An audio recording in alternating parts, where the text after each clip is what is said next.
Hello, this is Lesson 7, talking about Chapter 14 about working drawings, which is actually the title of this course. It's also the title of this chapter. So for objectives, number 1, define top-down, bottom-up, and middle-out design. Number 2, discuss methods of constraining assemblies made using solid modeling and parametric modeling. Number 3, identify the elements of a detail drawing. Number 4, list the parts of an assembly drawing.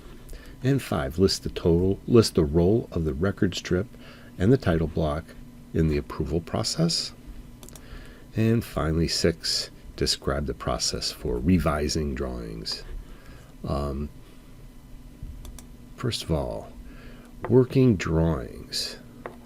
The term working drawing describes a set of assembly drawings and detail drawings.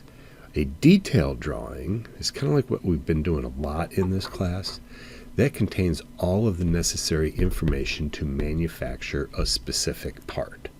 Okay, so that would be like the material that the part is made out of, what all of the dimensions are for that part, and all the tolerances as well, and everything that's required to make a detailed part. That is a detail drawing. Now, typically an assembly it contains a bunch of detailed parts. So an assembly drawing shows how those detailed drawings, how the parts defined by the detailed drawings go together. It shows how they go together. The parts are identified by either some part number or a part name, and then they're listed as a bill of material on the assembly drawing. Now, subassembly drawings are kind of like assembly drawings, except that they're just a lower level of assembly. And sometimes it's prudent to take like parts that go together and capture those together in one subassembly drawing. So the design methodology, this would be your first objective. Bottoms up. When you're designing an assembly, the bottoms up approach means all of the detailed drawings are created first, and then you pull them out of files and compile them to make an assembly drawing and create the final assembly. Another approach would be the top down. That's where you start with the assembly drawing and then you start detailing the individual parts. You start splitting out the individual parts out to create the detailed drawings. But in all actuality, the process is probably something combined between the first two, bottom up and top down, and that's middle out. You start with the assembly drawing with the details, and then that exists, and then make new details as you're going along. Okay, so let's talk about an assembly drawing. Here's an example of an assembly drawing. Okay, in an assembly drawing, you're going to have all of the parts shown for your assembly. You're going to have a title block and a border. This up here is your revision status. We'll talk about that in a little bit. These would be all of the instructions to put the part together.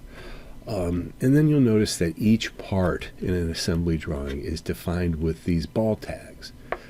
Okay, those are the numbers that define the parts. And then on an assembly drawing, you will also have what we call a bill of materials.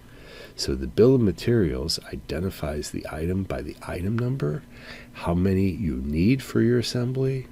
In this case, we also have a column for the part number and then what that description is.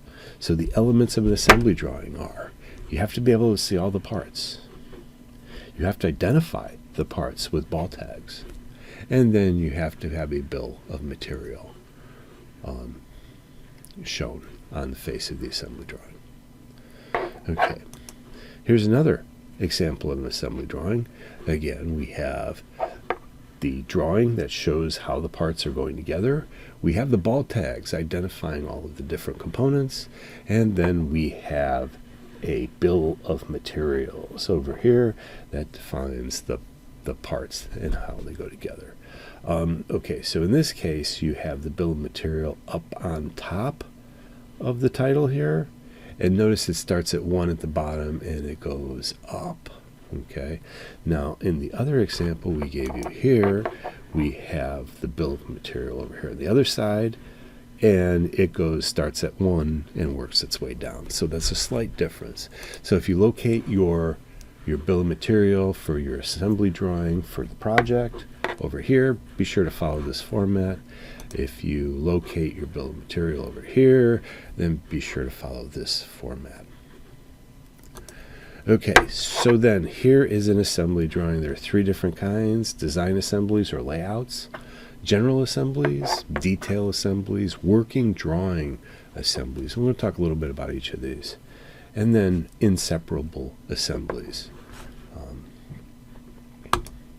Okay, so now here is a detail part. This is kind of like what we've been doing all along.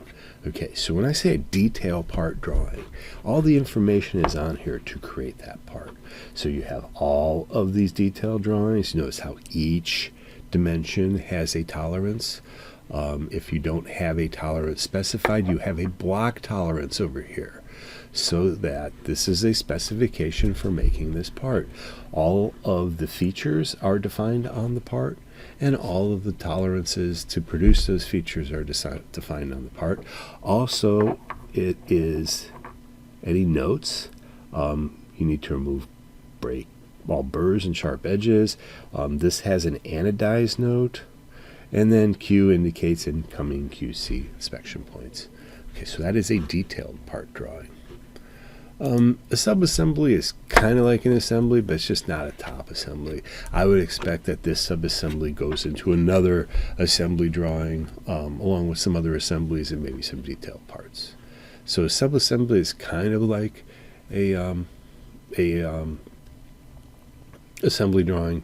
It's kind of like the same concept. But in this case, what we do, we didn't use ball tags. We used the notes right on here. We kind of built the bill of materials right in there. Here's about identification.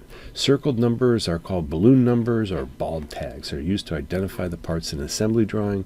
Circles containing the part numbers are placed adjacent to the parts with leaders terminated by arrowheads touching the part.